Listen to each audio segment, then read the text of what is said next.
আজকে 5ই জুলাই আর 2026। আর আমরা আজকে চলে এসেছি মহারাষ্ট্রের ইলোরা গোয়া, ভারতের অন্যতম বিখ্যাত ঐতিহাসিক একটা স্থান।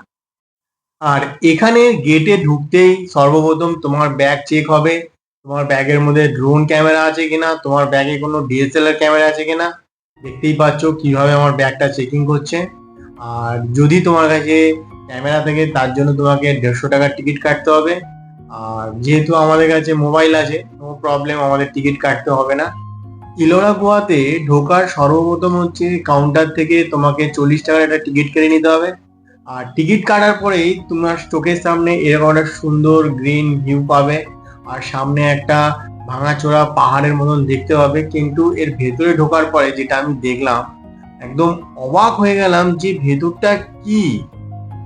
এখানে এই যে পুরো জিনিসটা দেখতে পাচ্ছ, এটা পুরো একটা গোটা পাহাড়কে কাটা হয়েছে, কেটে এইরকম সমস্ত কিছু কাজকর্ম করা হয়েছে। একটুখানি যদি মন থেকে ভাবো তাহলে বুঝতেই পারছো যে এই কাজ করার জন্য মানে কত শ্রমিক লাগানো হয়েছিল আর কতদিন সময় লেগেছিল। চারিদিকটা ঘুরছি আর দেখছি যে অবাক করা সমস্ত কিছু কাজ। আর এখানে যে এই যে জিনিসটা দেখতে পাচ্ছ, এটা হচ্ছে কৈলাস মন্দিরের একটা পার্ট। এটা একটা মন্দির, শিব মন্দির। আর এর ভেতরে একটা বড় শিবলিঙ্গ আছে, সেটা তোমাদেরকে দেখাচ্ছি। তো এইখানে যে ভাস্কর্য, যে হাতের কাজ দেখতে পাচ্ছ, মন্দিরটা পুরো অজস্র হাতির পিঠের মধ্যে বসানো আছে। এইটা হচ্ছে পাহাড় কেটে বানানো এরকম করিডর। মানে ভাবলে অবাক লাগবে যে পিলারগুলো দেখতে পাচ্ছ কত সুন্দর নিখুঁত করা আছে। আর এর যে দেয়াল আছে, দেয়ালের গায়ে আমাদের যে দেবদেবী তাদের সমস্ত রকম মানে ফুটেজ তুলে ধরা হয়েছে। এখানে সমস্ত রকম দেবদেবীর মূর্তি পাথরের মধ্যে খোদাই করে করা হয়েছে, সিঙ্গেল পাথরে। আর মন্দিরটার এরকম পুরো চারিধারটাই এরকম করিডর করা আছে। আর মাঝখানে রয়েছে মন্দির। আর দেখতেই পাচ্ছ এরকম সব দেবদেবীর মূর্তি এখানে করা হয়ে আছে। আর আমরা তোমাদেরকে দেখাচ্ছি সেই মূর্তিগুলো।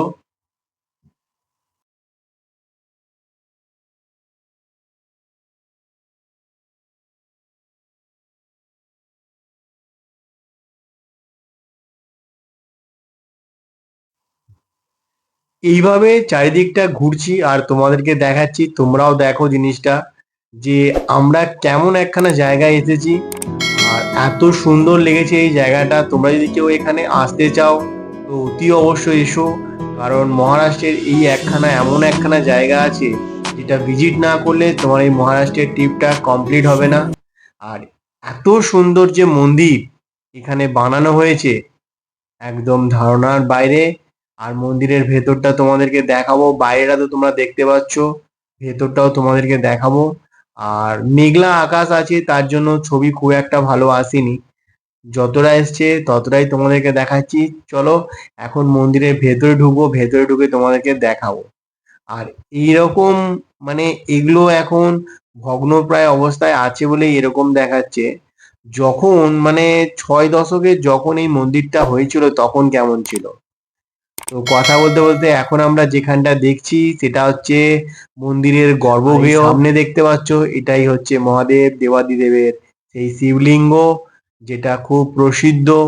আর এই শিবলিঙ্গের জন্যই এত বড় পাহাড় কেটে এখানে এই মন্দির তৈরি করা হয়েছে। চলো বাইরে গিয়ে তোমাদের সাথে অন্য আর একটা জিনিস দেখাচ্ছি। এতক্ষণ তোমাদেরকে পুরো গুহার ভেতরটা দেখাচ্ছিলাম। আর গুহার ভেতরটা দেখে তো বুঝতেই পারছো যে একটা পাহাড়কে কেটে ঠিক এইরকমভাবে বানিয়েছে। মানে পুরো পাহাড়, একটা গোটা পাহাড়কে কেটে এটা বানিয়েছে।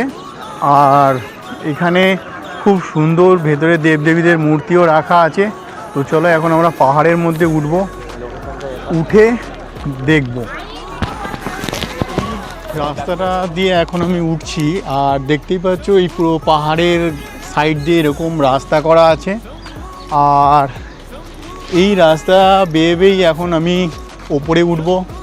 তো এইরকম পাহাড়ের গা বেয়ে উঠতে হচ্ছে।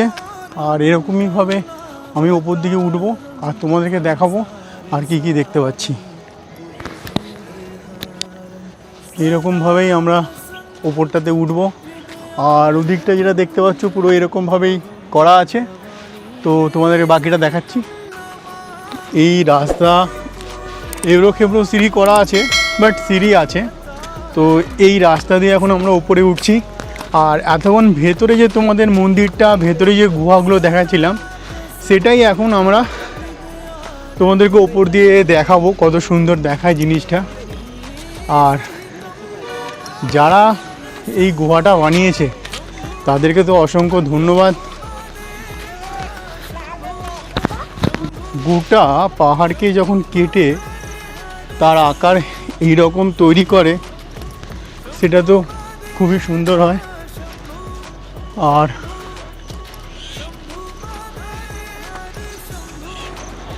উপর থেকে ঠিক এই রকম সুন্দর দেখাচ্ছে, দেখতেই পাচ্ছ। আমরা এতক্ষণ নিচে ছিলাম, নিচে থেকে প্রায় অনেকটা রাস্তা হেঁটে হেঁটে উপরে উঠলাম। আর এখন একটু হাঁপিয়ে গেছি। আর বাকি যারা আছে তারা সব এখন ফটো তুলছে। তো যারা এখানে এসেছো তারা তো ভালো করেই জানবে এখানে সৌন্দর্যটা কতটা। আর আমি আজকে এখানে এসেছি, এখানে সৌন্দর্যটা তোমাদেরকে তুলে ধরে দেখালাম। যদি ভালো লাগে তাহলে অতি অবশ্যই একটা লাইক করে দিও।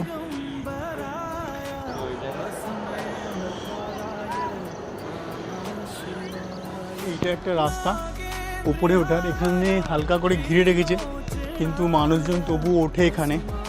তো চলো তোমাদেরকে দেখাই উঠে ওপর থেকে আরও কতটা সুন্দর দেখায় এটা।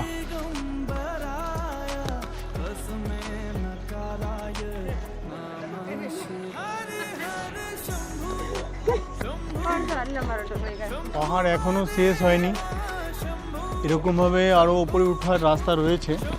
চলো ওদিকে না গিয়ে আমরা এদিকে একবার গিয়ে ঘুরে আসি। এই মন্দিরটা তোমাদের নিচে থেকে দেখাচ্ছিলাম, এবার উপর থেকে দেখাচ্ছি। খালি মন্দিরটা একবার দেখো, মানে যারাই বানাক না কেন একটা দুর্ধর্ষ জিনিস বানিয়েছিল। এখন তো তা এটা ধ্বংসপ্রায় অবস্থায় হয়ে আছে। আর এই ধ্বংসপ্রায় অবস্থাটাই দেখতে যদি এত সুন্দর লেগে থাকে, তাহলে যখন এটা তৈরি হয়েছিল তাহলে একটুখানি পেছন দিকে ভাবলে বোঝা যায় যে এটা কত সুন্দর ধরনের একখানা মানে ভাস্কর্য তৈরি হয়েছে। পাহাড়ের প্রায় অনেকটা উপরে উঠে গেছি। আর উঠে এখান থেকে দেখছি খুবই সুন্দর দেখাচ্ছে জায়গাটা। কখনো ভাবিনি যে এখানে আসবো, এরকম একখানা ঐতিহাসিক জিনিস দেখব। সবই প্রভুর ইচ্ছা, প্রভুর ইচ্ছা ছিল বলে এতটা দূরে আসতে পেরেছি বাড়ি থেকে। আর প্রভুর যখন ইচ্ছে হয়েছে তাই এই ভিডিওগুলো তোমাদের সাথে সব শেয়ার করে নিলাম, তোমাদেরকেও দেখালাম। যারা এসেছো তারা তো নিশ্চয়ই জানো, আর যারা আসোনি তারাও দেখে নিও ভিডিওগুলো। এখানে একটা পাহাড়ের উপরে এরকম একটা মন্দির করা আছে, জানি না এখানে কোন ভগবান আছে। তো এখানে প্রচুর ইঁদুর চুঁচোর গন্ধ বেরোচ্ছে।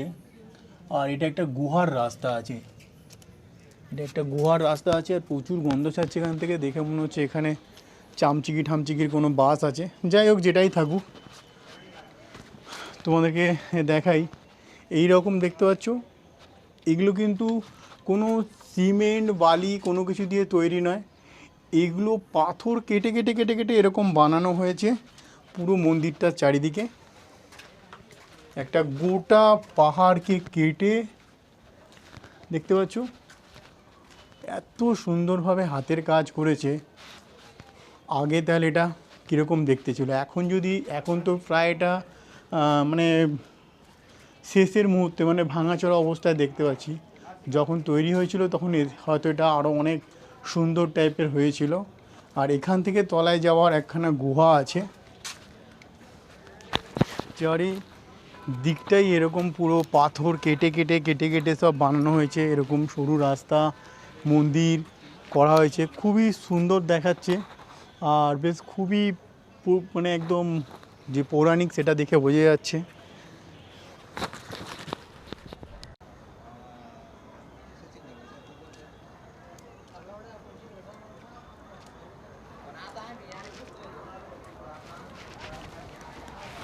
এগুলো সব একটা গুহা, এর ভেতরে গুহা রয়েছে, এরকমভাবে গুহা বানানো আছে প্রায় 1500-1600 বছর আগেকার পুরনো ঐতিহাসিক জিনিস, আজও জল করছে এখানে। তো এতক্ষণ তোমাদেরকে আমি এই পাহাড়ের সমস্ত দৃশ্যগুলো দেখাচ্ছিলাম। তো একটা জিনিস খুবই আশ্চর্য লাগে, যেটা তোমাদেরকে বললাম, যে একটা এরকম গোটা পাহাড়কে কেটে মানুষ এত সুন্দর তৈরি করতে পারে কি করে, আর এটা কতদিন লেগেছে করতে, সেটাও একখানা ভাববার ব্যাপার। কারণ আগেকার দিনে তো এরকম কোনো বড় মেশিন ছিল না যে এসে গার গার করে হ্যামার লাগিয়ে কেটে কুটে মেশিন দিয়ে সাইজ করবে। তাহলে এই জিনিসটা দেখে বোঝা যায় যে আগেকার দিনের যারা ইঞ্জিনিয়ার ছিল পড়াশোনা ছাড়া তারা কতটাই দক্ষ ছিল, আর আগেকার মিস্ত্রিরাও কতটা দক্ষ ছিল যে এই সব জিনিসগুলো এই রকমভাবে বানিয়েছে। তো চলো তোমাদেরকে আগে আরও অনেক কিছু জিনিস দেখাবো, নিচের দিকে নামছি এক এক করে দেখাবো, চলো। এত সুন্দর জায়গা যে এই সব জায়গায় সাধারণত বসে এখানকার সমস্ত কিছু জিনিস, সমস্ত কিছু দৃশ্য বেশ রিল্যাক্সেবল এখানে অনুভব করতে হয়। কারণ তাড়াহুড়ো করে কোনো জিনিস ঘোরা যায় না, যে কোনো জিনিস শান্তিপূর্বকভাবে চারিদিক আস্তে আস্তে দেখে দেখে ঘুরতে হয়, তবে আসল মজা পাওয়া যায়। আর আমি এখান থেকে যে দৃশ্যটা দেখতে পাচ্ছি, মানে পাহাড়ের ঢালে যে আলোর একটা শ্যাডো পড়েছে, সেটা তোমাদেরকে দেখাচ্ছি, দেখো সেই শ্যাডোটা কীরকম লাগে দেখতে। আজকের এই যে ভাস্কর্য, এটা তোমাদেরকে আমি পুরোটাই ভিডিওতে দেখালাম, আর তোমরাও এই ভিডিওটা পুরোটা ভালো করে দেখো।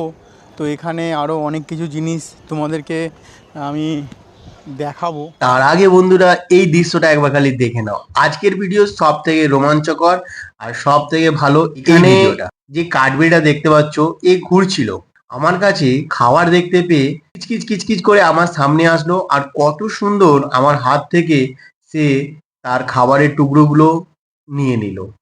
আর কাঠবিড়ালি সাধারণত হাতে ধরার জিনিস নয়, সে আসে না, কিন্তু আমার চরম সৌভাগ্য যে সে আমার হাতের থেকে খাবার নিয়ে গেল। এরকমভাবে প্রায় নিচের দিকে নেমে আসলাম, অনেক ঘোরা হলো, তোমাদেরকে অনেকটাই পাহাড় দেখালাম। চলো এবার বাড়ির দিকে যাওয়া যাক।